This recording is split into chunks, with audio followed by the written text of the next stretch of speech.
in our world, there's an incredible amount of incredibly intelligent people who are just completely unable to articulate their meanings and their words. These may be ranging from reasons such as slight anxieties, which prevent the person from speaking to more than, a friend group or one or two people at a time, to larger, more serious mental illnesses where these people just can't, functionally, comprehensively transfer meanings to words. It's kind of stuck in their head, but in its full fleshed out form as a concept. Or it may be drugs. There are lots of people who lose that sort of piecing together of having the concepts in their heads to the transferring of speech through drug abuse. It's incredibly sad, especially when you see the person have promise in early age, but it's also even sadder when it's not something that is seen before and you only ever get to see that sort of potential that this person has, this head of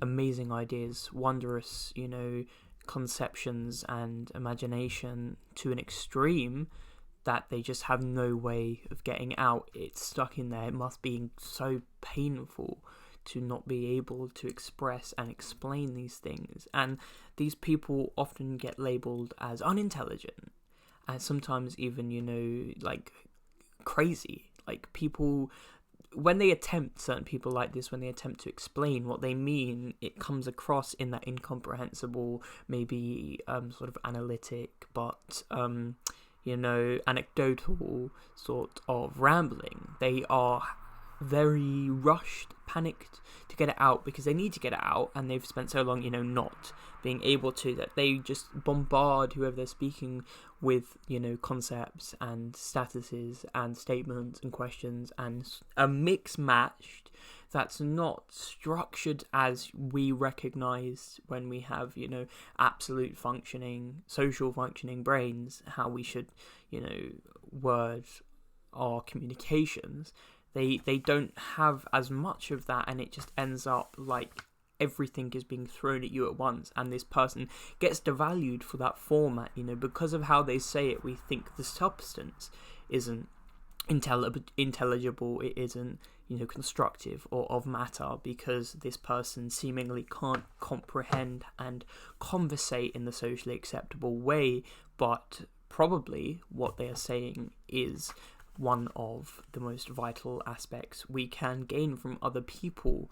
These people unable to speak in fluent ways, are people who could have such a vital use to our understanding of the world and of people and of everything, if we better catered to their struggles, if we understood them, and if we actively tried to understand these people instead of brushing them off and disregarding them just because it doesn't make sense to us on instant, as much as a simple conversation with any other person with a fully socially functioning capacity can. Just because it's harder for them doesn't mean anything they're saying is less substantial.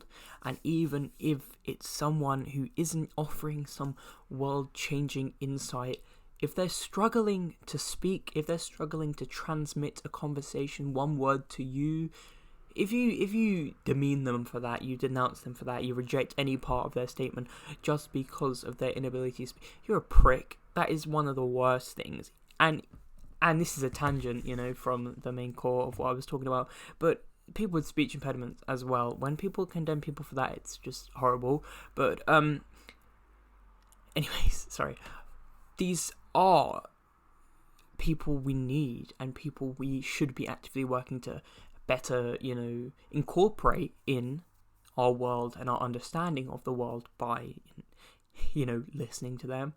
And yes, it's harder than it is for us to understand and transfer to a meaning. We can get what they're saying, but it's even harder for them to say it. And if they're putting that effort in and enough forceful power to get it out, at least to us, we need to put something in to sort of comprehend and translate it to our menial brains, because seriously, we need these people, even if they don't seem at face value like anyone of significance, they can be some of the most valuable people to our insight. They are a wonderful brain. The brain that exists inside only itself learns how to grow in such a complex, fascinating, and beyond social brains can. It's perplexing and wondrous, but such a painful struggle for these people.